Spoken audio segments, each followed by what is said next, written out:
আবার 4 প্রকার আছে নাকি? হ্যাঁ গো, 4 প্রকার আছে। দেখে ঈমান আনা আর না দেখে ঈমান আনা।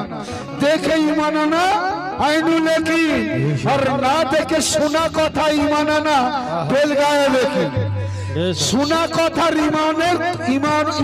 ঈমানের কোনো মূল্য নেই, আর যে দেখে ঈমান এনেছে সেই ঈমানের মূল্য আছে।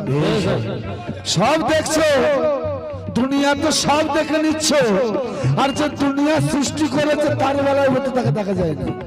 হতে পারে আল্লাহ কোরআনে বলছে, আমাকে যে দেখার ইচ্ছা করে সে যেন ভালো উত্তম কাজ করে, উত্তম কাজ করে।